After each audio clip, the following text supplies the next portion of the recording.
나는 전능하신 아버지 하나님 천지의 창조주를 믿습니다. 나는 그의 유일하신 아들 우리 주 예수 그리스도를 믿습니다. 그는 성령으로 잉태되어 동정녀 마리아에게서 나시고 본디오 빌라도에게 고난을 받아 십자가에 못 박혀 죽으시고 장사된 지 사흘 만에 죽은 자 가운데서 다시 살아나셨으며 하늘에 오르시러 전능하신 아버지 하나님 우편에 앉아 계시다가 거기로부터 살아있는 자와 죽은 자를 심판하러 오십니다. 나는 성령을 믿으며 거룩한 공교회와 성도의 교제와 죄를 용서받는 것과 몸의 부활과 영생을 믿습니다. 아멘. 이제 우리 다 같이 찬송 빛의 사자들이여 찬송하겠습니다.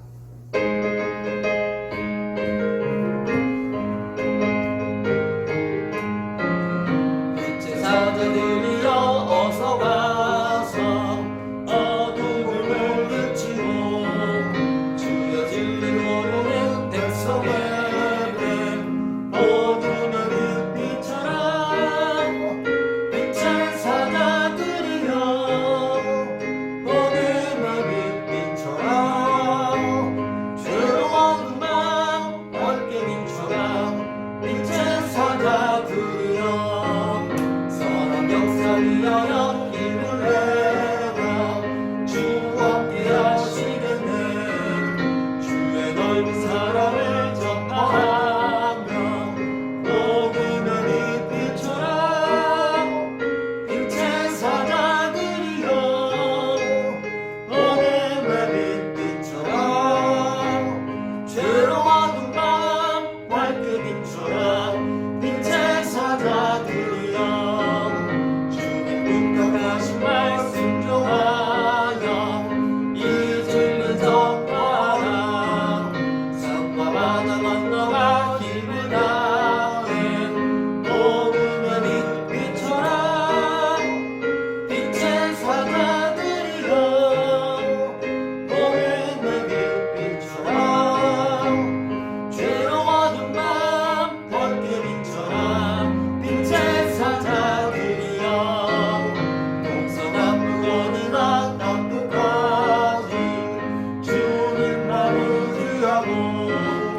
어두워서 못 보는 백성에겐 어둠의 빛처럼 빛의 사자들이여 어둠의 빛처럼 죄로운 밤 밝게 빛처럼 빛의 사자들이여.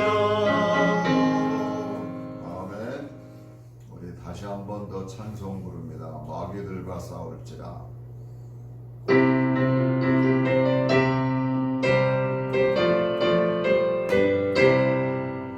마귀들과 싸울지라 주의 벗은 형제여 담대하게 싸울지라 저기 약한 적병과 심판할 밤을 망해를 내려 성군들 앞에 곧 다가오리라 영광 할렐루야 영광 할렐루야 영광 할렐루야 승리하리라 마귀들과 싸울지라 주의 벗은 형제여 보아치는 우리를 유한병뿐 아닌가 그 성도도 날아올 때 모든 떨쳐버리고 주 예수 붙들라 영광 할렐루야 영광 할렐루야 영광 할렐루야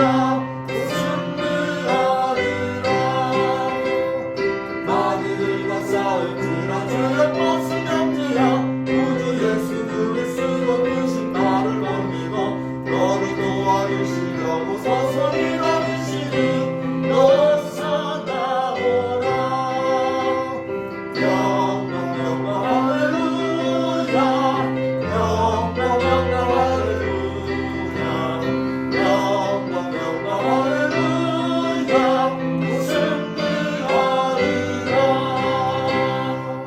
아멘. 시간에는 기도 영상물을 여러분들에게 보여주겠습니다. 그래서 그 기도문을 여러분들이 이렇게 가만히 함께 기도를 읽으셔도 되고요. 그것이 나의 기도가 되니까.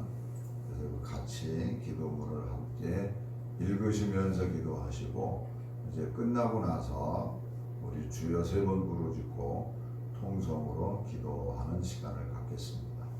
영상물을 보겠습니다.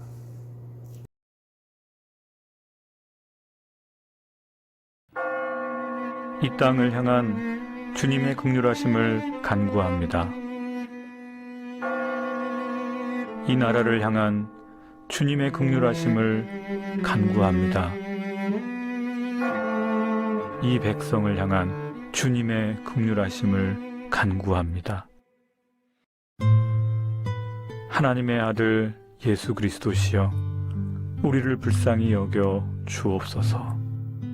주님, 코로나 바이러스로 인해 불과 한 달 사이에 우리의 모든 일상이 바뀌었습니다. 우리가 자랑하던 의료기술, 경제력, 외교력, 심지어 한국 교회까지도 모두 코로나 바이러스 사태 앞에서 멈추어 버렸습니다. 하나님보다 우리 자신의 힘과 능력을 의지하고 자랑했던 우리의 교만함을 용서하여 주옵소서. 하나님께서 허락하신 일상의 삶, 그리고 함께 모여 예배드릴 수 있었던 교회가 얼마나 소중한지를 가슴 깊이 깨닫게 되었습니다. 그동안 전 세계를 자유롭게 다녔던 우리 대한민국 국민들이 이제는 세계 100여 개 국가에서 입국 거절을 당하거나 격리당하는 일들이 벌어지고 있습니다. 많은 항공편들이 멈추고 한국으로 귀국하지 못하여 어려운 가운데 있는 이들도 많이 있습니다. 우리 자신의 즐거움을 위해서는 해외여행을 위해 아낌없이 돈을 썼지만 고난당하는 이들을 외면했던 우리의 이기적인 태도와 교만한 마음을 회개합니다. 용서하여 주옵소서. 사랑하는 주님, 다시 한번 주님의 긍휼하심과 은혜를 간구합니다. 코로나 바이러스로 고통받는 환자들을 고쳐 주옵소서. 최선을 다해 환자들을 살리기 위해 애쓰고 있는 의료진들과 각 영역에서 섬기고 있는 모든 공무원들과 봉사자들을 보호하여 주시고 코로나 바이러스를 이길 수 있는 힘을 주옵소서. 주님, 마스크 없이는 하루도 살 수 없는 세상이 되어버렸습니다. 이제는 마스크를 쓰고 침묵의 시간, 주님 앞에 홀로 머무는 시간을 갖게 하옵소서. 이 시간을 통해 하나님께서 우리 대한민국과 한국교회, 그리고 우리 자신에게 주시는 주님의 말씀에 귀 기울이고 순종하는 시간을 갖게 하옵소서. 이번 코로나 바이러스 사태를 통해 한국교회와 지도자들이 겸손한 태도로 이웃을 향한 배려와 섬김으로 우리의 이웃들을 돌아보게 하옵소서. 다시 한번 주님의 은혜와 긍휼하심을 간구합니다. 이 땅을, 당신의 백성을 고쳐 주옵소서. 우리를 십자가에서 끝까지 사랑하신 예수 그리스도의 이름으로 기도드립니다. 아멘.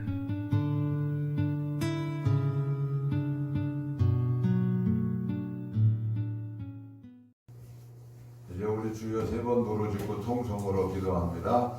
주여, 주여, 주여. 하나님 아버지, 코로나 바이러스로 인하여 온 세계가 아버지 어려운 것입니다. 아버지, 너무나도 비참한 일들이 이 땅에 있습니다. 하나님, 정말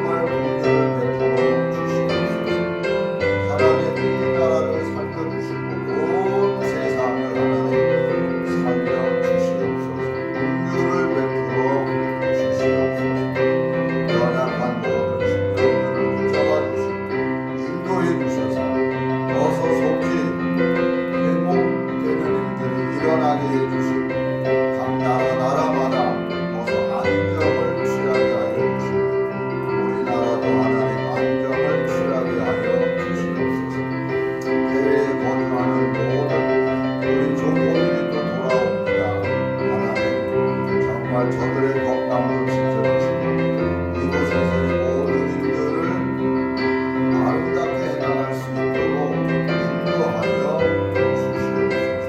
하나님께서 함께해 주시고 축복해 주시고 돌보아 주시옵소서. 아버지, 우리 성도님들도 연약한 모든 분들이 있습니다. 함께해 주시옵소서. 감사합니다. 예수님의 이름으로 기도합니다. 하나님 아버지, 오직 아버지의 긍휼하심만을 바라봅니다. 하나님 긍휼을 베풀어 주셔서 어서 속히 이 나라와 온 세계에 아버지 어려움이 있는 이 일을 어서 속히 거두어 주시옵소서. 정말 하나님 깨닫는 모든 심령들이 되게 하여 주시고 사람이 얼마나 완악하고 악한지를 깨닫게 하여 주시옵소서. 하나님께로 돌아오는 심령들이 되게 하여 주시옵소서. 감사하며 예수님의 거룩하신 이름으로 기도 올리옵나이다. 아멘. 할렐루야. 우리 한번 오랜만에 우리 교회 표를 한번 외치도록 하겠습니다. 자, 준비해 주세요. 한번. 자, 저기 하나님의 전신갑주로 무장하여 전진 정복하고 기업을 받읍시다. 이렇게 되어 있습니다. 우리 한번 큰 소리로 하나님의 전신갑주로 무장하여 큰 소리로 하고 이제 전진할 때 어떻게 하시는지 알죠? 자, 다 같이 합니다. 하나님의 전신갑주로 무장하여 전진 정복하고 기업을 받읍시다. 아멘. 자, 다시 한번 할게요. 시작. 하나님의 전신갑주로 무장하여 전진 정복하고 기업을 받으시라. 아멘. 오늘 이렇게 표를 한 이유는 오늘 읽은 본문 말씀이 이제 하나님의 전신갑주로 무장하라는 말씀입니다. 자, 우리 하나님 말씀 다 찾으세요. 에베소서 6장이 되겠습니다. 에베소서 6장. 이 말씀은 여러분들이 찾아서 이 책갈피에 꽂아 놓는 거 있잖아요. 그걸 꽂아 놓으시기 바랍니다. 왜냐하면 이제 이 말씀을 에베소서를 전체적으로 읽는 그 시간이 있기 때문에 그렇습니다. 자, 에베소서 6장 10절에서부터 18절까지의 말씀입니다. 다 찾으셨으면 우리 다 같이 한번 한 목소리로 이 말씀을 읽겠습니다. 끝으로 너희가 주 안에서와 그 힘의 능력으로 강건하여지고 마귀의 간계를 능히 대적하기 위하여 하나님의 전신갑주를 입으라. 우리의 씨름은 혈과 육을 상대하는 것이 아니요 통치자들과 권세들과 이 어둠의 세상 주관자들과 하늘에 있는 악의 영들을 상대함이라. 그러므로 하나님의 전신갑주를 취하라. 이는 악한 날에 너희가 능히 대적하고 모든 일을 행한 후에 서기 위함이라.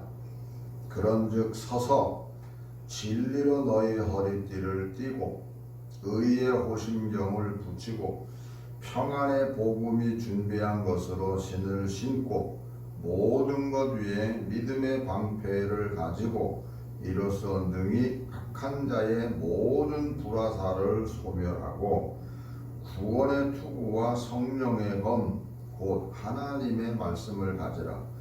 모든 기도와 간구를 하되 항상 성령 안에서 기도하고 이를 위하여 깨어 구하기를 항상 힘쓰며 여러 성도를 위하여 구하라. 할렐루야. 오늘 이 본문 말씀을 우리가 생각해야 되는데 이제 이 본문 말씀을 생각하기 전에 우리가 이 에베소서를 통해서 우리 성도의 세 가지의 어떤 그 자세에 대한 말씀을 서론적으로 말씀을 드리는 가운데 오늘 이 말씀이 세 번째입니다. 그런데 먼저 앞에 했던 말씀을 우리가 한번 생각하고 넘어가야 돼요.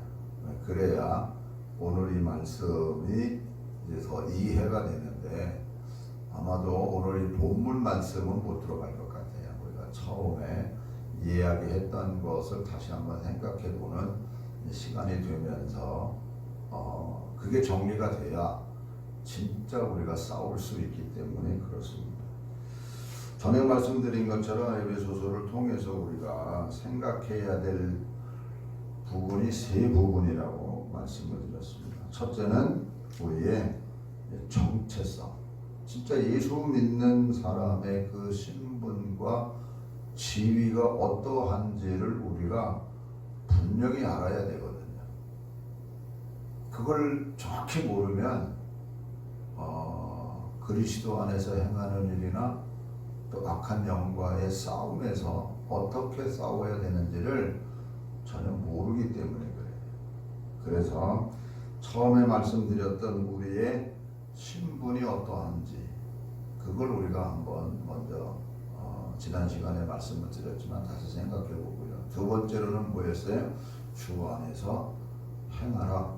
너희는 빛의 자녀이기 때문에 또한 빛의 자녀들처럼 살아라. 이 말씀을 드렸습니다. 그리고 세 번째가 원수에 대한 악한 영에 대한 우리의 자세입니다. 악한 영과의 싸움이죠. 그러기 위해서는 우리가 하나님의 전신갑주로 무장해야 된다라고 가르쳐줘요. 이 세 가지가 따로따로인 것처럼 같지만 이 세 가지가 같이 묶여져서 같이 가야 돼요. 이게 따로따로 떨어져 있는 내용이 아닙니다. 같이 묶여져서 가야 돼요. 예를 들면 우리가 건물을 짓는데요. 우리가 만약에 100층 건물을 짓는다 그래봤어요. 100층 건물. 그러면 100층 건물이 올라설 수 있는 기초를 닦아야 되죠. 그 기초를 닦아야 돼요. 그 기초를 닦는다는 게 이 뭐예요? 이 땅을 깊이 파서 그 철저한 그 기초가 든든해야 이 100층이 올라가잖아요. 그런데 이 기초가 눈에 안 보인다고 해서 그냥 소홀히 여기고 그냥 100층이 올라갈 만한 깊이의 기초를 안 쌓고 그냥 적당히 한 50층 올라갈 깊이를 기초로만 만들어 놓고 그리고 만약에 100층을 올린다고 생각을 해보세요. 올라갈 수 있어요. 그런데 시간이 흐르면서 어떤 현상이 일어날까요? 건물에 금이 가요. 왜냐면 그 무게를 견디질 못해요. 그래서 금이 가고 건물이 안정된 건물이 되지 못해요. 반드시 그 건물에 문제가 생깁니다. 좀 엉뚱한 얘기부터 하나 하고 갈게요. 우리 교회 짓는데 그 한 17, 18m 내려가잖아요. 땅을 파잖아요. 근데 다행히 감사한 거는요. 그 밑이 안반이에요. 그 안반 위에다가 반석 위에다가 교회를 져요. 그걸 까낸다 그러면은 진짜 힘들어요. 이게 만약에 한 10m 땅을 팠는데 안반이다. 엄청 어려울 거예요.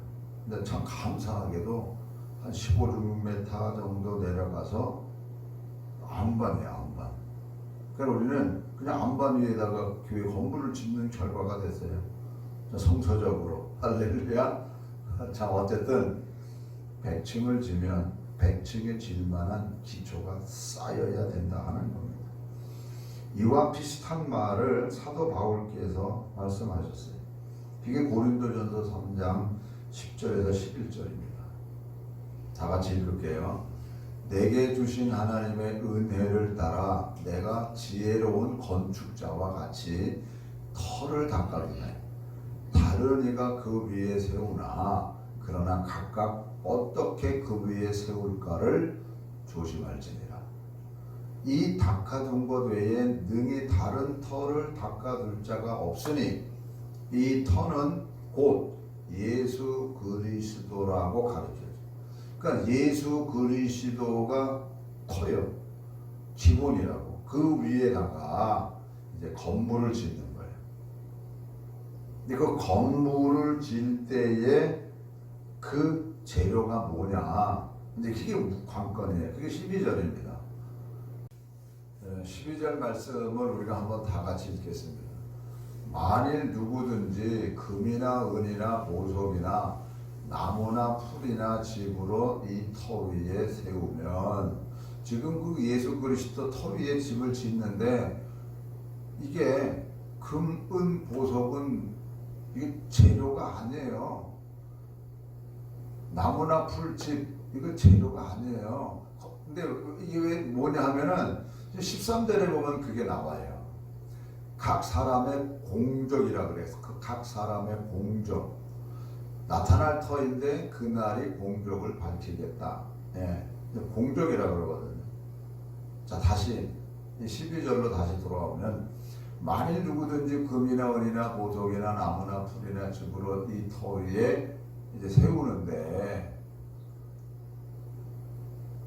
금이나 은, 보석이 공적이라고 얘기를 하거든요. 근데 금은, 보석은 한번 따라하세요. 은혜에 의하여 믿음으로 말미암은 구원을 받은 것을 의미하는 겁니다. 좀 길지요? 다른 은혜에 의하여 믿음으로 말미암은 구원을 받은 것을 의미하는 거다. 좀 어렵지만 요거 나중에 이제 설명을 제가 해드릴 거예요. 금이나 은이나 보석으로 신앙의 집을 짓는다는 것은 쉽게 얘기하면은 믿음으로 하는 행위를 말해요. 여기서 믿음으로 하는 공적이기 때문에. 그런데 아까 말씀드린 것처럼 은혜에 의하여 믿음으로 말미암은 구원을 받은 그 마음, 그건 이제 나중에 내가 설명할게요. 그럼 반대로 나무나 풀이나 집으로 신앙의 집을 짓는다. 이건 뭘까요? 자기 주관적인 신앙이에요. 자기 주관적인 신앙. 그거를 성경에서 뭐라고 가르쳐 주냐면 고린도전서 3장 18절을 이제 건너가서 보면 이렇게 얘기를 해요. 아무도 자신을 속이지 말어. 너희 중에 누구든지 이 세상에서 지혜 있는 줄로 생각하거든 어리석은 자가 되라. 그리하여야 지혜로운 자가 되리라. 이 세상 지혜는 하나님께 어리석은 것이니 기록된 바 하나님은 지혜 있는 자들로 하여금 자기 꾀에 빠지게 하시는 이라 하였고, 이렇게 되어 있어요. 그러니까 세상의 지혜, 이 세상의 지혜를 가지고 이게 자기는 이제 지혜롭다라고 얘기를 하는 거예요. 근데 절대로 세상의 지혜라고 얘기를 안 해요. 자기 지혜, 자기 지혜. 자기 믿음이 있거든요. 자기가 믿음도 있고 지혜도 있고. 근데 그 결과가 나무나 풀이나 집으로 신앙의 집을 짓는 거예요. 그래서 20절에 보니까 또 주께서 지혜 있는 자들의 생각을 헛것으로 아신다 하여, 헛것이라고 해요. 헛것. 제가 지난 시간에 헛똑똑이라는 얘기를 한 적이 있었죠. 헛똑똑이들이에요. 헛똑똑이들. 자기는 지혜롭다고 하는데 하나님 보실 때는 헛똑똑이들이니까요. 그래서 자기 스스로 지혜 있다고 생각하는 신앙을 의미하고 있는 거예요. 나무나 풀이 하나님 관점에서 볼 땐 그런 거예요. 자기로서는 아주 충분한 신앙생활을 가지고 있다는 거예요. 근데 문제는 뭐냐? 13절 14절 다시 돌아옵니다. 각 사람의 공적이 나타날 터인데 그날이 공적을 밝히리니 이는 불로 나타내고 그 불이 각 사람의 공적이 어떠한 것을 시험할 것이라고 가르쳐줘요. 이 불이라고 하는 것은 심판이죠. 마지막 날에 어떤 심판을 얘기해요. 그러니까 그가 어떤 신앙의 마음을 가지고 어떤 그 중심을 가지고 했느냐, 그게 마지막 심판 때에는 다 드러나는데 14절에 보니까 만일 누구든지 그 위에 세운 공적이 그대로 있으면 상을 받고, 그대로 있어야 되죠. 다 불타버리면 어떻게 되겠어요? 부끄러운 구원이라 그래요. 부끄러운, 아무것도 없어요, 여러분. 부끄러운 구원. 구원은 받아요. 근데 부끄러운 구원. 어떻게 돼요? 그대로 있어야 되잖아요. 금이나 은이나 보석으로 집을 져서 마지막 때 심판 때 그대로 있을 때 얼마나 영광이고 축복이겠어요. 예수님께서 이 비유로 이 말씀과 똑같은 의미의 말씀을 하셨어요. 그게 마태복음 7장 24절에 나오는 말씀이에요. 뭐냐? 그러므로 누구든지 나의 이 말을 듣고 행하는 자는 그 집을 반석 위에 지은 지혜로운 사람과 같다. 자, 금이나 은이나 보석으로 집을 지은 사람은 그대로 남아있다 그랬는데, 여기는 뭐요? 반석 위에 지은 사람은 뭐라 그래요? 25절에 가서 보면 비가 내리고 창수가 나고 바람이 불어 그 집에 부딪히되 무너지지 아니하나니 이는 주추를 반석 위에 놓은 까닭이라. 그러니까 기초가 예수 그리스도예요. 근데 여기서도 반석 위에 집을 짓는 사람들은 무너지지 않고, 반대로 모래 위에 집을 짓는 사람들은 다 무너진다. 뭐 할 때? 비바람이 막 몰아칠 때, 환경이 몰아칠 때, 어려움이 막 다가오고 막 시련이 다가오고 막 이랬을 때 모래 위에 신앙의 집을 짓는 사람들은 다 무너진다. 그러니까 자기 주관적인 신앙 가지고 바르게 산다고 했지만 이게 주일날 설교하고 연결이 되면요, 첫사랑 잃어버리고 신앙생활 잘한다고 생각하는 사람들이 바로 이 모래 위에 집을 짓는, 모르고 있는 거예요. 지금 자기네들이 첫사랑을 잃어버리고 있는지를 지적해 줄 때 깨달으시기 바랍니다. 그러니까 성경이 지적해 주는 거예요.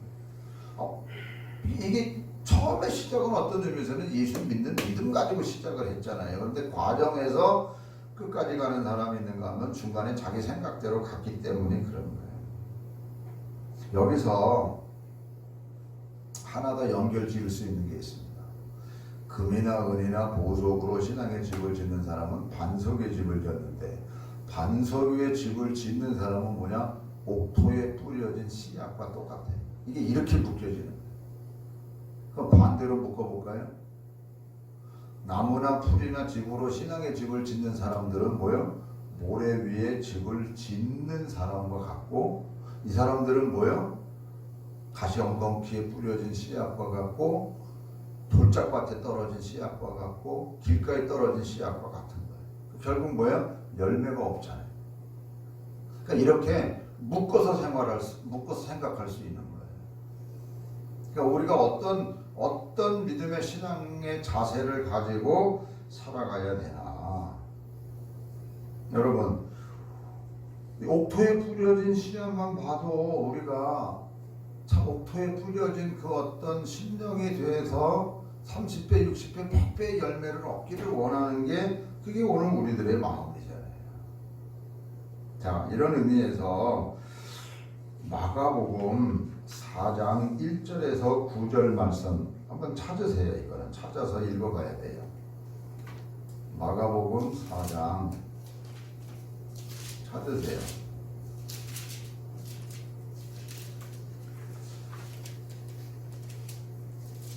자, 다 찾으셨어요? 그럼 4장 1절에서 9절까지를 일단 한번 볼게요. 예수께서 다시 바닷가에서 가르치시니 큰 무리가 모여들거늘 예수께서 바다에 떠있는 배에 올라 앉으시고 온 무리는 바닷가 육지에 있더라. 이에 예수께서 여러 가지를 비유로 가르치시니 그 가르치시는 중에 그들에게 이르시되 들으라. 씨 뿌리는 자가 뿌리러 나가서 뿌릴새 더러는 길가에 떨어지매 새들이 와서 먹어버렸고 더러는 흙이 얕은 돌밭에 떨어지매 흙이 깊지 아니하므로 곧 싹이 나오나 해가 돋은 후에 타서 뿌리가 없으므로 말랐고 더러는 가시 떨기에 떨어지네 가시가 자라 기운을 막음으로 결실하지 못하였고 더러는 좋은 땅에 떨어지네 자라 무성하여 결실하였으니 30배나 60배나 100배가 되었느니라. 또 이르시되 들을 귀 있는 자는 들으라 하시니라. 여러분 우리가 이 말씀만 그대로 보면요, 아니 왜 농부가 왜 길가에다가 씨를 뿌려요? 그리고 돌짝밭에다가 왜 씨를 뿌리고 엉겅퀴 있는 데다가 왜 씨를 뿌리냐고. 근데 요 행동만 보면요, 우리 생각대로 우리 농경 문화를 생각하면은 이거 왜 이러지? 이렇게 생각이 돼요. 그런데요, 우리 식으로 생각하면 안 돼요. 우리 농경 문화를 생각하면 안 돼요. 우리는 논도 있고 밭도 있고 할 때 우리는 논두랑도 있고 길도 있고 다 구별되어 있잖아요. 그런데 현재 예수님 그 팔레스타인의 그 지역에서의 농사법은요, 우리하고 달라요. 우리식 개념으로 생각하면 안 돼. 그들의 자연적 조건 속에서의 농사 짓는 법을 우리가 생각을 해야 돼. 왜냐하면 거기는요, 건기하고 우기가 있어요. 건기, 비 안 오는 거예요. 비 안 오는 거. 그런 게 4월부터 10월까지는요 비가 없어요. 비가 없다니까. 그러니까 황폐해져요. 이게 길인지 밭인지 구별이 안 돼요. 그러니까 황폐된 어떤 그 땅이에요, 그냥. 그런데 왜 우리가 왜 이 자연 세계 이렇게 보면 아프리카 같은 데 보면은 막 메말랐다가도 비가 오면은 그냥 막 또 물이 막 흘러가잖아요. 그러니까 사막에도 비가 많이 오면 물이 흘러가는 강물처럼 냇가처럼 막 만들어진단 말이에요. 이게 팔레스타인 지역에서의 환경이에요, 환경. 그러니까 이제 우기가 되면 11월 달이거든요. 이제 농사 지을 때도 비가 온다고요. 그러면 씨를 그냥 뿌리는 거예요. 요건 길이니까는 뿌리, 그게 아니에요. 구별이 안 돼요, 거기는. 그런데 비가 오기 시작하면 비는 물이 흘러가잖아요. 흘러가는 대로 따라서 이제 그 다음 농사꾼들은요, 일단 아무데나 씨를 뿌리는 거예요. 씨를 뿌려 놓는데 물이 물골 따라서 자연적으로 흘러가다 보니까 어디는 이제 비가 왔으니까 그 땅에서 엉겅퀴가 자라는 게 있어요. 왜 우리가 흙 퍼다 놓으면요, 거기서 잡초가 자라요. 그런 거 우리가 보잖아요. 그런 것처럼 이제 비가 오니까 물이 쓸려서 흙이 떠내려가는 데는 돌짝밭이 되는 거고, 또 이 딱딱한 땅으로 드러나는 데도, 그러니까 그 씨가 농부는 아무데나 다 뿌리는 거예요. 그러다 보면은 어떤 거는 시간이 지나니까 비가 와서 땅에서 엉겅퀴도 자라고 씨를 뿌려놨으니까 같이 씨도 자라고, 그런데 엉겅퀴가 자라니까 기운이 막혀서 어디는 빗물에 흘려서 흙이 떠내려가다 보니까 돌짝밭이 되고 거기에 이제 씨를 뿌리가 내리질 못해서, 돌짝밭이니까 뿌리를 못 내리잖아요. 그러니까 그렇게 된 비유거든요. 물론 이 비유는요, 복음이 증거되는 그 어떤 것을 더 크게 가지고 있지만, 이제 농사 짓는 그런 것을 생각할 때는 우리식으로 생각하면 안 된다니까. 그러니까 씨를 뿌린 거예요. 어디는 옥토에 떨어진 거예요. 물도 촉촉하게 적셔지고 거기는 아무것도 안 자라나고, 진짜 옥토에, 거기는 30배, 60배, 100배의 열매가 맺어지더라. 그러니까 제가 말씀드리는 포인트는요, 금, 은, 보석으로 신앙의 집을 정성껏 짓는 거죠. 이거는 반석 위에 짓는 집과 같아서 비바람이 불어도 무너지지 않고. 자, 이 비유의 말씀에서 볼게요. 이제 마태복음 4장 이 비유를 설명해 줘요. 14절부터 볼게요. 14절부터 자, 뿌리는 자는 말씀을 뿌리는 것이라 말씀이 길가에 뿌려졌다는 것은 이들을 가리킴이니 곧 말씀을 들었을 때에 사탄이 즉시 와서 그들에게 뿌려진 말씀을 빼앗는 것이요. 이렇게 사탄이 와서 즉시 그들의 말씀을 빼앗았어요. 그러니까 대표적인 인물로 내가 사람 이름까지도 검증해요.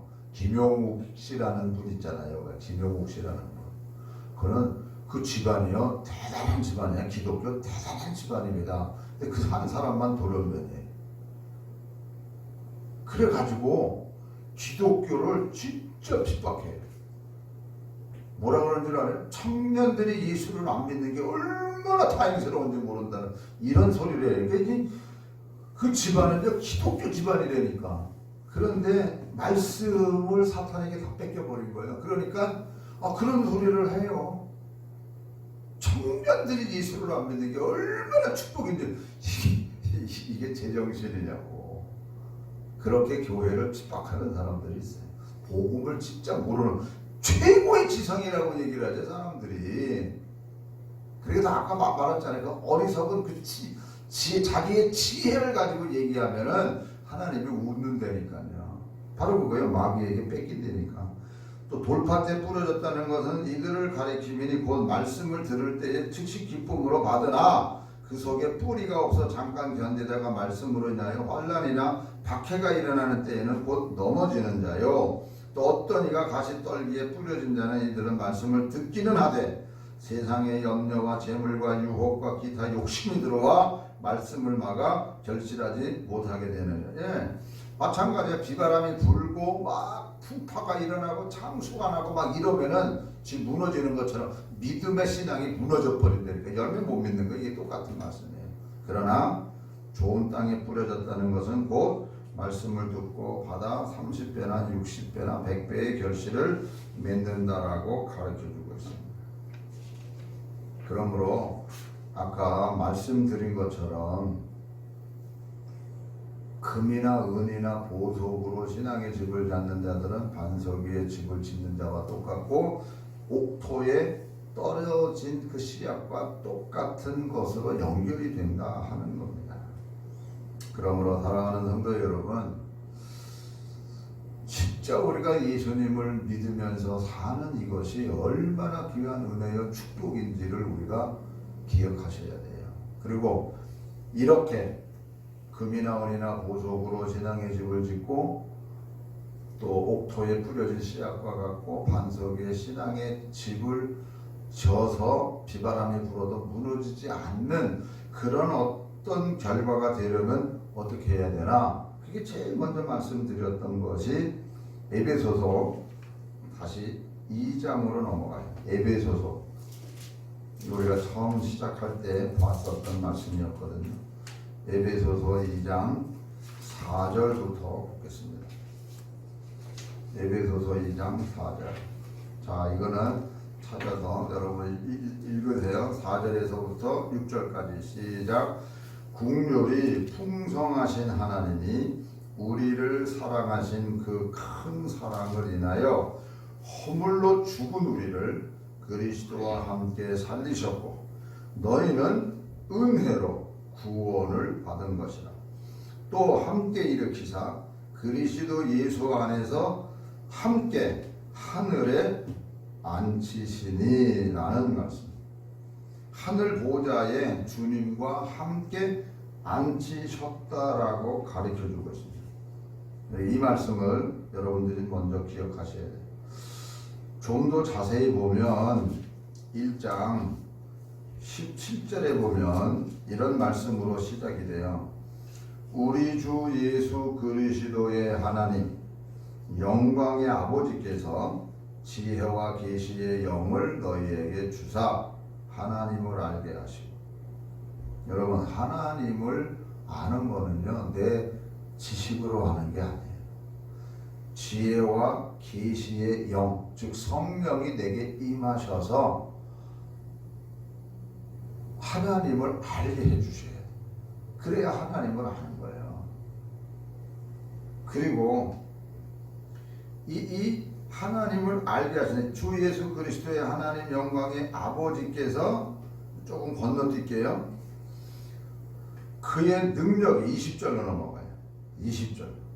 그의 능력이 그리스도 안에서 역사하사 죽은 자들 가운데서 다시 살리시고 부활하셨어요. 하늘에서 자기의 오른편에 앉히셨고 하나님이 예수 그리스도를 하나님 보좌 우편에 앉으셨어요.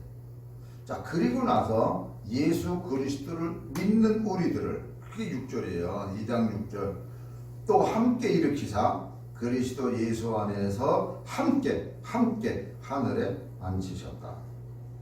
이거를 우리가 깊이 인식하셔야 돼요. 굉장히 중요한 거거든요.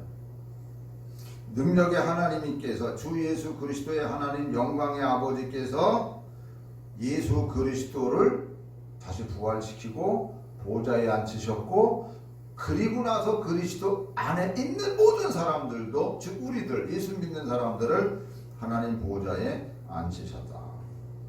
이게 얼마나 중요한지 사도 바울이, 자 17절에서 18절로 넘어갈게요. 우리 주 예수 그리스도의 하나님 영광의 아버지께서 지혜와 계시의 영을 너희에게 주사 하나님을 알게 하시고, 이제 하나님 성령으로 말미암아 하나님을 알게 하시고 나서 또 성령의 역사로 너희 마음의 눈을 밝히사, 눈을 밝혀 주셔서 뭐를 보냐? 하나님 보좌 우편에 앉아 계신 예수님을 보라는 거예요. 그리고 장차 너희들이 그 보좌 우편에 너희들도 앉을 것을 바라보라는 거예요.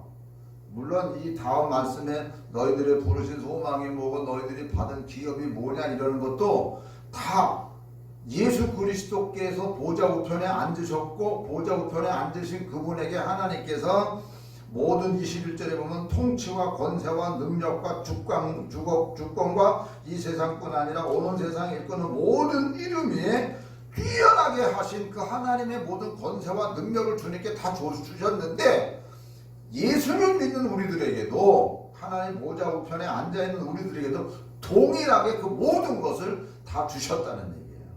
이걸 너희들이 눈이 밝아져서 보라는 겁니다. 여러분, 스데반이 복음을 전하다가 순교하잖아요. 그랬을 때 그가 하늘을 봅니다. 하늘을 볼 때 하늘문이 열리면서 그의 영도, 그의 눈도 열려서 하나님 보좌 우편에 앉아 계신 예수 그리스도를 바라본다고 성경이 가르쳐줘요. 그 바라봐요. 하늘문이 열리고 예수 그리스도가 하나님 보좌 우편에 앉아 계신 그분을 바라볼 때, 그래서 스데반이 뭐라 그래요? 봐라! 예수 그리스도께서 하나님 보좌 우편에 앉아 계신다라고 표현을 하거든요. 이거를 봤기 때문에 앉아 계신다는 것을 말씀하고 있는 거지 들어서 하는 얘기가 아니라니까요. 그래서 사도행전 7장 55절 56절에 보면은 이렇게 얘기를 해요. 스데반이 성령 충만하여 하늘을 우러러 주목하여 하나님의 영광과 및 예수께서 하나님 우편에 서신 것을 보고 말하되 보라, 하늘이 열리고 인자가 하나님 우편에 서신 것을 보노라 한데, 이 말하니까 그 바리새인들이나 그 옆에 사두개인들이 뭐라 그래요? 57절. 일제히 큰 소리를 지르며 귀를 막고 일제히 그들에게 달려들어서 어떻게 했어요? 돌판매질해서 죽이잖아요. 하나님께서 예수 그리스도가 보좌 우편에 앉아 계신 것을 보면서 봐라, 주님이, 그러니까 너희들이 십자가에 죽은 그 예수 그리스도가 하나님 보좌 우편에 앉아 계신다고 하니까는 바리새인들 입장에서 볼 때는 뭐예요? 이게 미친놈 아니야? 이렇게 되는 거예요. 자기네들은 육신의 눈으로 그런 거를 볼 수도 없고 생각할 수도 없는 거죠. 이랬을 때 스데반은 보았기 때문에, 진짜 보았기 때문에 뭐라 그래요? 저들이 하는 것을 용서해달라 그러면서 하나님 품에 안기잖아요. 자, 그게 60절입니다. 다 같이 읽어야 돼요. 무릎을 꿇고 크게 불러 이르되 주여 이 죄를 그들에게 돌리지 마옵소서. 이 말을 하고 자니라. 돌팔매질을 당하면서 죽는 그 상황에서 이 죄를 저들에게 돌리지 마옵소서. 여러분, 이거는요 교육받아서 되는 게 아니에요. 보았기 때문에 할 수 있는. 지난 시간에 주일날 설교할 때 용서에 대한 부분을 잠깐 언급하고 넘어갔습니다. 보고 듣기 전에는 용서 못해요. 오히려 우리는 바리새적인 의의가 너무 강해서 심판하고 비판하고 판단하지 용서 못한다니까. 사람도 못하고. 보았기. 그래서 사도 바울이 뭐라고 그러는 거예요? 본문 말씀에서 너희들 눈이 밝아져서 예수 그리스도께서 십자가 보좌에 앉아 계신 그거를 너희들이 보고, 그리고 너희들도 주님 보좌 우편에 앉아 있을 것을 바라보고 믿음으로 가라고 가르쳐줘요. 어마어마한 사건이에요. 그러다가 씨 뿌리는 벼에서 옥토가 30배, 60배, 100배가 된다는 게 사실 우리 대한민국이 어떤 의미에서는 천박한 땅과 같았지만 성령이 임하고 나서 하나님의 축복 속에서 우리나라가 얼마나 복음 안에서 부흥하고 발전했냐고요. 선교사들이 이 땅에 들어왔을 때 뭐라고 그랬는데요? 천박한 땅이라고. 여기에 무슨 희망이 있겠냐고. 그런데 여기가 옥토가 됐잖아요. 사랑하는 성도 여러분, 진짜 우리는 옥토된 우리들로서 우리가 해야 될 일들이 얼마나 많은지 몰라요. 사실 우리가 하나님 앞에 회개해야 된다는 게 인식을 안 해요. 자기 나름대로들. 저는 다들 이 바이러스 때문에 우리가 한국 교회가 회개해야 된다. 뭘 회개해야 돼? 뭘 회개해야 되냐고요? 뭘 회개하는지도 몰라.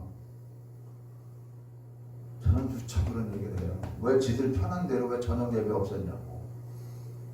그런데 그거야 어쩔 수 없어서 그런 거 아니냐고 다 그냥 넘어가지 이거를 깊이 생각하지 않아요. 이거가 30년 동안 내려오면서 얼마나 한국 교회가 무기력한 교회가 됐는데 이제 지금도 그래요. 예배 드리려야 마귀가 기뻐하냐 하나님이 기뻐하냐 그런 소리 하는 것이. 여러분, 그 바이러스요, 이거 전염병이에요. 전염병이라니까. 내가 전염병에 걸려서 나 혼자 죽으면 아무 말 안 해요. 근데 나로 인해서 전염되는 게 있잖아. 그래서 우리 교회도 예배를 잠시 중단하고 이렇게 영상으로 예배 드리는 거예요. 저 예배 없애는 거 제일 싫어하는 사람이에요. 근데 이건 전염병이라니까. 일부 무슨 신앙을 갖다 붙이고 핍박이니 뭐니 아니. 거꾸로 저 정광훈 목사 그 교인들이 조금이라도 목사 감옥에 갇혀있지 이러니 얼마나 연락했어요 사실은. 또 예배 드려야 돼. 아니요.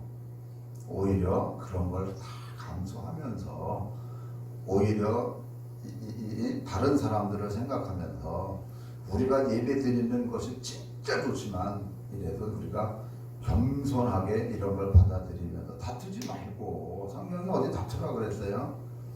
죽으라 그랬지 진짜? 그러니까 누가 옳고 그러다는 얘기를 하는 게 아니에요. 우리가 진짜 어떤 중요한 맥을 잡고 가야 된다니까. 맥을. 지금 이 한국 교회가 조그만 것 가지고도 얼마나 부풀려 가지고 얘기를 하냐고. 오늘 여러분들이 진짜 하나님이 주신 말씀 안에서 성경이 가르쳐 주고자 하는 내용이 뭔지를 우리가 더 깊이 깨달았으면 진짜 좋겠어요. 우리가 하나님 보호자 우편에 앉을 하나님의 백성이라는 걸 생각하면 얼마나 감사하고 얼마나 진짜 은혜고 축복이잖아요. 우리가 찬송가 205장을 한번 부르겠습니다.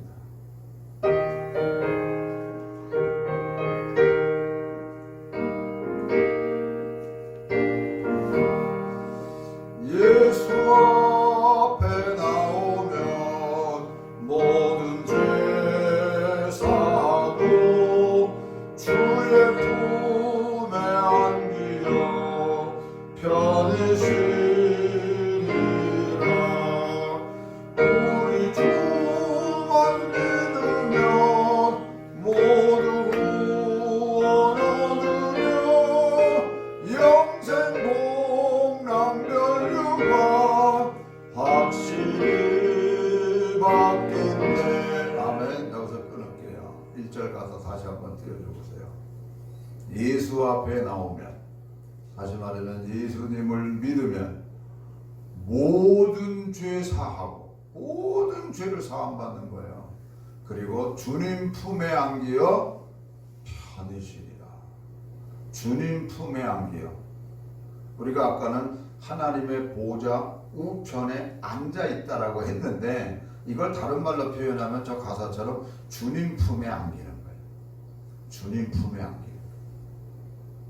여러분, 하나님 보좌 우편에 앉아 있는 우리들의 모습이나 주님 품에 안기었다라고 생각했을 때 어떤 마음이 들어요? 어떤 마음? 편안한 마음이잖아요. 불안해요? 주님 품에 안겨 있는 게 불안해요? 불안한 거는요, 나 죄가 많은데. 아니, 죄 용서함 받았잖아. 다 죄를 씻어 주셨잖아. 할렐루야. 그래서 주님 품에 안길 때는 편안하고 안락하고, 주님이 나와 함께하고 계시니까는 담대하고, 이 모든 게 다 연결되어 있지 않냐 하는 얘기입니다. 그러므로 그리스도인의 생활은 내가 무엇을 함으로 인해서 얻는 게 아니에요. 의롭다함으로 얻는 게 아니에요. 그냥 믿는 거예요. 내가 무엇을 해서 위안을 받는 그런 게 아니라니까요. 주님이 해 놓으신 그 일을 우리가 그대로 믿고 믿음으로 하는 거예요. 자, 다시 한번 성경을 볼게요. 에베소서 1장. 에베소서 1장. 성경 말씀이 엄청 중요한 거거든요. 에베소서 1장 3절에서 7절까지만 볼게요. 자, 다시 볼게요. 찬송하리로다. 하나님 곧 우리 주 예수 그리스도의 아버지께서 그리스도 안에서 하늘에 속한 모든 신령한 복을 우리에게 주시되, 창세전에 그리스도 안에서 우리를 택하사 우리로 사랑 안에서 그 앞에 거룩하고 흠이 없게 하시려고 그 기쁘신 뜻대로 우리를 예정하사 예수 그리스도로 말미암아 자기의 아들들이 되게 하셨으니, 이는 그가 사랑하시는 자 안에서 우리에게 거저 주시는 바. 거저 주신다 그래요. 거저. 여러분, 우리가 하나님의 자녀로 택함 받는 게 내가 어떤 한 일을 착해서 하나님이 우리를 택해 주셨나요? 아니에요. 성경은 눈에 우리에게 가르쳐 주는 게만, 너는 죄인이었고 하나님 안에서 원수된 너희들이었어. 그러나 내가 너희들을, 여기 보니까 창세전부터 예정해 놓으셨다가 예수 그리스도를 이 땅에 보내서 예수 그리스도를 믿게 해서 너희들 하나님의 자녀로 삼아서 하나님의 은혜 가운데 세워주신 거, 이거 우리에게 거저 주셨다니. 거저. 내가 뭐 한 게 아니라니까. 거저 주셨다니까요. 바로 그 은혜의 영광을 찬송하게 하려 함이라. 우리는 그리스도 안에서 그의 은혜의 풍성함을 따라 그의 피로 말미암아 속량 곧 죄 사함을 받았느니라. 이렇게. 그래서 죄 사함을 받았다니까. 그러니까 죄 사함을 받은 우리들은 우리에게 그가 모든 지혜와 총명을 우리에게 넘치게 해주시는 거예요. 죄 사함 받은 우리에게 하나님께서 우리에게 지혜와 총명도 우리에게 그냥 거저 주신다니까. 성령을 우리에게 주셨다 그러면 뭐예요? 성령이 지혜와 총명의 영이시잖아요. 그래서 아까 여기서 보면처럼 뭐라 그래요? 지혜와 총명의 영을 우리에게 넘치게 해주신다니까. 거저 주신 거예요. 하나님이. 하나님 나 지혜 부족하니까 지혜도 주세요. 아니 성령이 우리에게 임하면 하나님이 우리에게 지혜와 총명을 주셔서, 그래서 예수님이 뭐라 그래요? 니들 말할 거 생각하지 마. 말할 때 하나님이 하게 하셔. 그럼 진짜 네가 믿고 가면 된다니까. 이걸 성경이 가르쳐주고 있거든.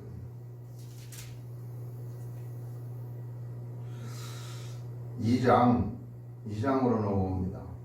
2장 4절부터 볼게요. 2장 4절 다시 볼게요. 아까 읽은 말씀이잖아요. 2장 4절부터 보면 이렇게 되어 있어요.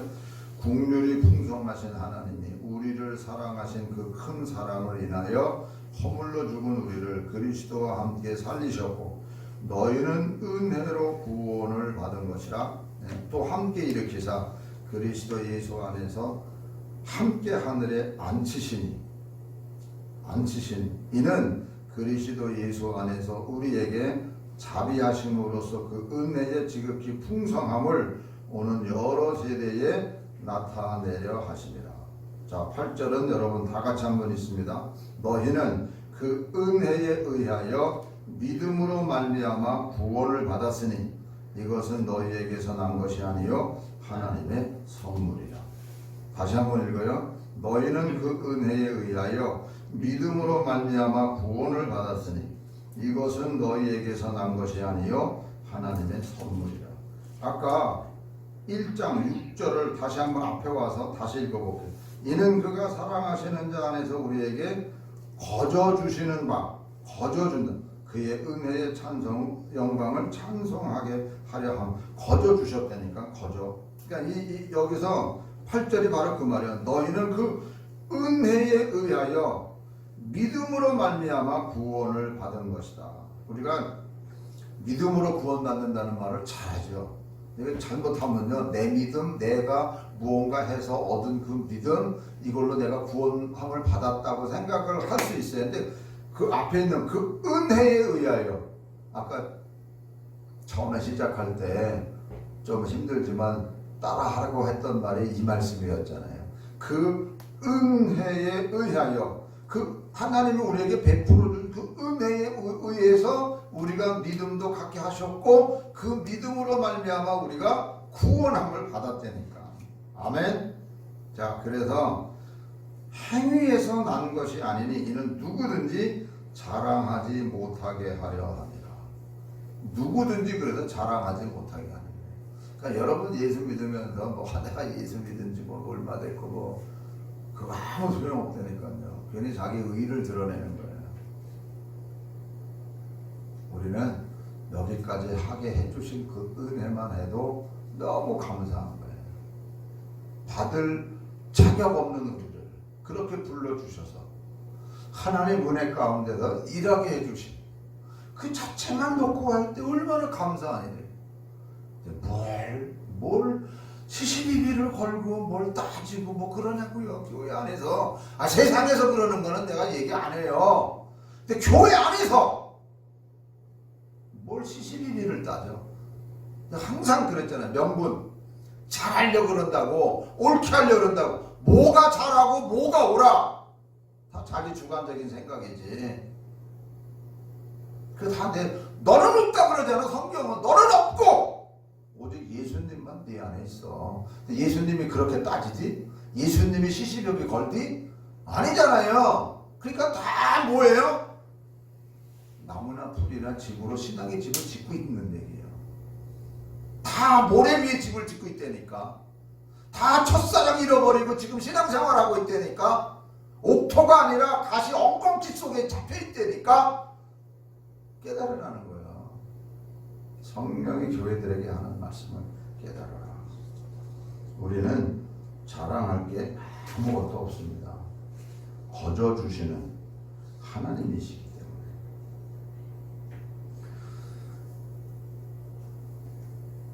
우리가 하나님 보좌 우편 옆에 앉을 수 있는 이 일도 주님이 하나님의 역사 속에 주님이 높아지셨고 주님이 하나님 보좌 우편에 앉으셨기 때문에 그래서 그 안에서 우리가 그런 일을 덧입을 수 있는 거예요.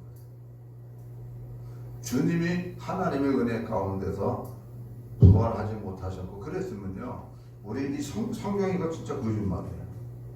또 아마 이게 있을 수도 없어요. 신약 성경 없어요. 있을 수가 없습니다. 그런데 이것이 그 모든 일이 정말 하나님의 일이었고 그걸 사도들이 증거하고 그걸 받아들인 모든 사람들이 다 옥토가 돼서 복음이 증거돼서 여기까지 온 거죠. 이게 하나님의 말씀이거든요. 사랑하는 성도 여러분, 예수님께서 십자가에 못 박혀 죽으셨기 때문에 내가 죄사함 받았고 예수님께서 부활하셔서 보좌에 앉으셨기 때문에 우리도 주님 옆에 앉아 있을 뿐만 아니라 그분을 통하여 우리들에게 주시는 능력과 권세가 우리들에게도 주어진다는 사실을 믿으시기 바랍니다. 할렐루야. 내가 어떤 행위를 해서 얻어지는 게 아니에요. 그래서 끝까지 예수님과 함께 더불어 동행한다는 것, 예수님과 더불어 안식을 누린다는 거, 이게 얼마나 중요한지 모르겠어요. 안식을 누리는 거예요. 수고하고 무거운 짐진 자들아 다 내게 오라 내가 너희를 편히 쉬게 하겠다라고 가르쳐주죠. 편히 쉬게 하겠다. 그래서 예수님을 믿는 믿음 안에서 우리의 제일 특징이 뭐냐? 안식이에요. 평강이에요. 기쁨이에요. 왜? 그분과 함께 앉아있는데 그분 품 안에 우리가 앉아있는데 안겨있는데 뭐가 불안하고 뭐가 걱정스러워요. 여러분 좀 이상한 얘기지만 진짜 우리 부부지간에도 그렇잖아요. 진짜 사랑하면 말 없어도 사랑하면 같이 그냥 손 붙잡고 있어도 행복하잖아요. 근데 속마음이 솔직한 얘기로 사랑이 없어. 그냥 왼수 같아. 근데 거기 뭐가 재미가 있고 창조적인 게 뭐가 있겠어? 깊이 생각하세요, 여러분. 사람의 관계도 그래요. 진짜 사랑이 흘러가면 안식을 누린다니까요. 여러분, 여러분의 가정이 정말 안식을 누릴 수 있는, 예수님 안에서의 안식을 누릴 수 있는 그런 가정 되기를 축원합니다. 또 우리 교회가 서로 모여서 또 함께 예배 드릴 때 안식을 누리고 그분의 영광을 바라보고 그분 안에서의 기쁨을 같이 공유할 수 있는 그런 사랑의 공동체. 그러면 그 다음은 풀리는 거예요. 그 다음은 우리가 어떻게 행해야 되느냐? 그게 주 안에서 행하라는 거하고 연결이 되잖아요. 이런 부분은 이제 또 다음 시간으로 넘어가겠고요. 마지막으로 찬송을 부르면서 설교를 마치겠습니다.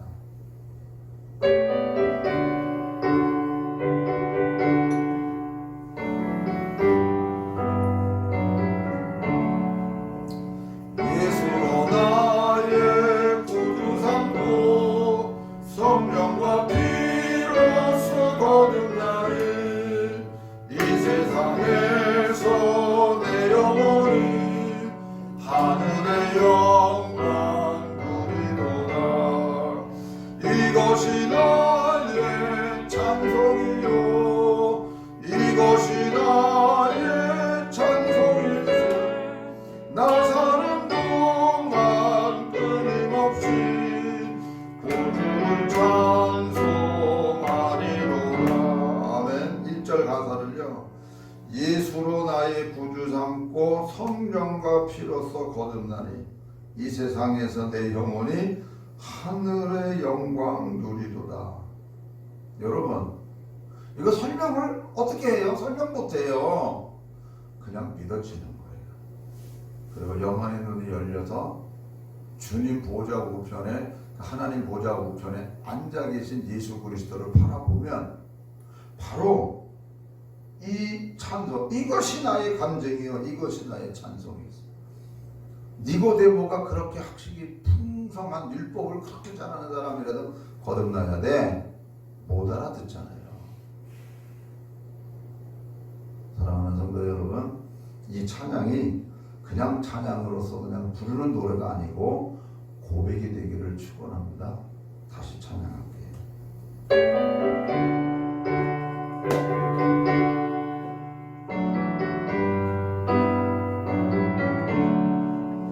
예수로 나를 구주 삼고 성령과 피로써 거듭나니 이 세상에서 내 영혼이 하늘의 영광 누리도다.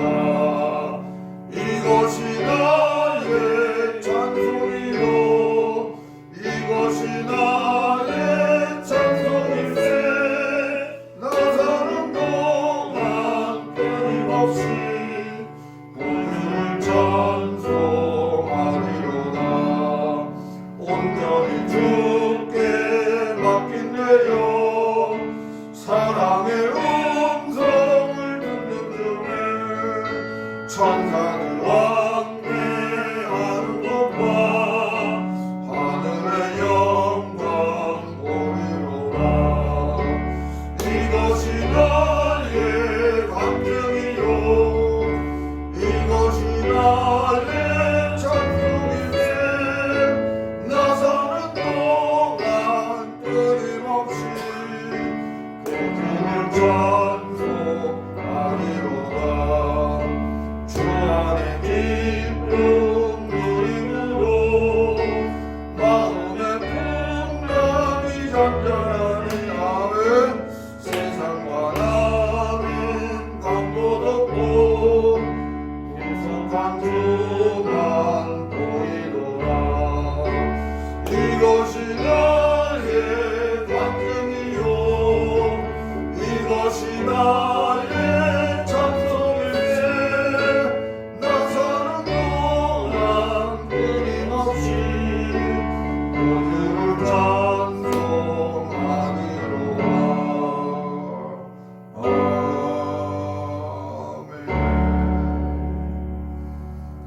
기도하겠습니다. 우리 다 같이 한번 기도할 때요. 사실 영안의 눈이 열려서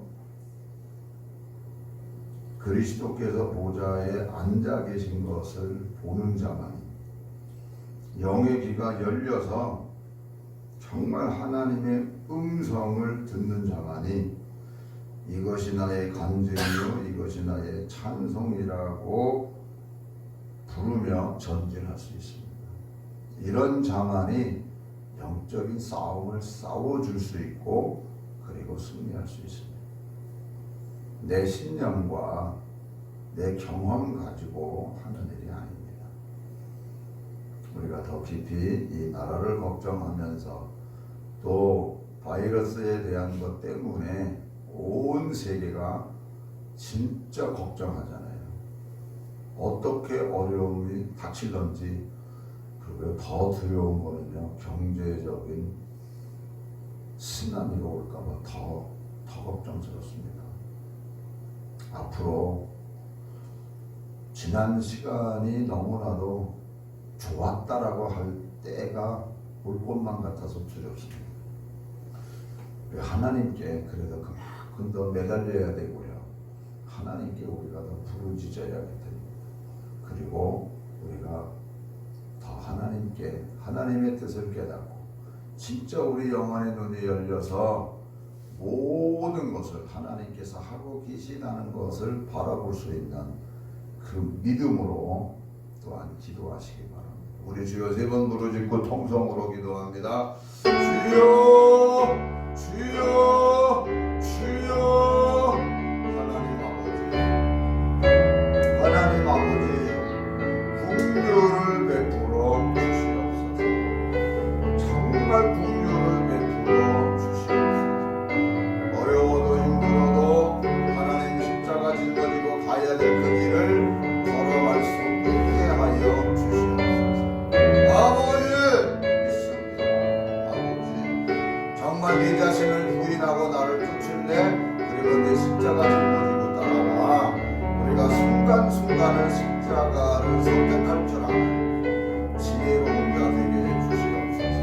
그래서 하나님, 정말 하나님 보좌 우편에 앉아 계신 그 주님과 더불어 우리가 주님 품에 안겨있고 주님과 더불어 주님 보좌 우편에 함께 앉아있는 우리의 영원한 그 모습을 바라보게 해주셔서 믿음으로 확신 속에서 나아가는 우리 모두가 되게 해주시옵소서.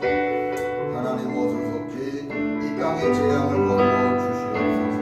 어서 속히 아픔 속에 있는 심령들을 고쳐주시옵소서. 빨리 회복되게 하여 주시옵소서. 어렵지 않게 하여 주시옵소서. 정말 지난날에 흥청망청 지냈던 일들을 회개하게 하여 주시고 하나님 뜻 안에서 모든 일을 경험하게 하여 주시고 믿음으로 나아가게 하여 주시옵소서. 하나님 우리가 놓치고 살지 않게 해주시고 부르신 부름의 삶을 위하여 달려갈 줄 아는 우리들 되게 하여 주시옵소서. 감사하며 예수님의 이름으로 기도합니다.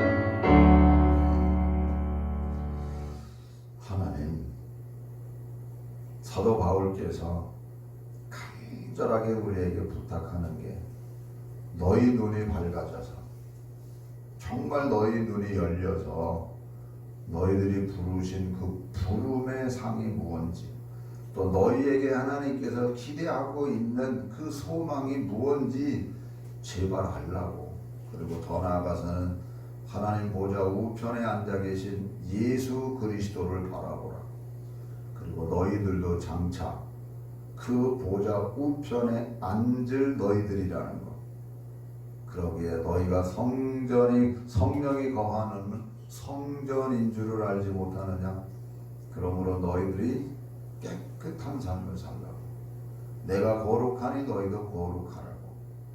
우리가 무언가 하려고 노력하는 게 아니라 주님과 더불어 붙어 있으면 되는데, 주님과 함께 보좌에 앉아 있으면 되는데, 주님 품에 안겨 있으면 되는데, 그래서 나는 포도나무여 너희는 가지니 너희가 내 안에 붙어 있으면 많은 열매 맺는, 우리는 붙어만 있으면 되는데, 우리는 오직 그분만을 바라보며 그분이 우리에게 들려주시는 하나님의 말씀을 듣고 그대로 순종하면 되는데, 하나님 이 일을 감당할 수 있는 지혜와 총명을 허락해 주셔서 성령의 충만한 은혜 가운데 살아가는 저희들 되게 하여 주시옵소서. 하나님 어서 속히 이 땅의 재앙을 거두어 주시옵소서. 어서 속히 육체의 연약함 속에서 질병으로 고생하고 있는 모든 심령들을 하나님 불쌍히 여겨주시고 어서 속히 치료하여 주시옵소서. 이번 일로 인해서 여러 가지로 많은 어려운 일들 겪고 있는 사람들이 있습니다. 하나님 낙심하지 않게 해주시고 또한 믿음으로 이기고 견디게 해주셔서 아름다운 열매를 얻게 하여 주시옵소서. 온전히 하나님 함께 해주시기를 간절히 바라오며 예수님의 거룩하신 이름으로 기도 올리옵나이다. 아멘. 이제 우리 다 같이 찬양하겠습니다.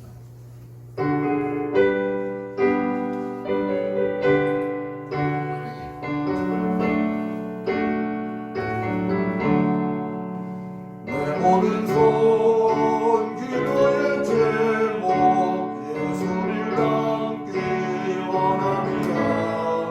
예수의 영상 나의 길 위에 세상의 모압이 닿네. 예수를 담기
가르쳐 주신 기도 드리겠습니다. 하늘에 계신 우리 아버지, 아버지의 이름을 거룩하게 하시며 아버지의 나라가 오게 하시며 아버지의 뜻이 하늘에서와 같이 땅에서도 이루어지게 하소서. 오늘 우리에게 일용할 양식을 주시고 우리가 우리에게 잘못한 사람을 용서하여 준 것 같이 우리 죄를 용서하여 주시고 우리를 시험에 빠지지 않게 하시고 악에서 구하소서. 나라와 권능과 영광이 영원히 아버지의 것입니다. 아멘.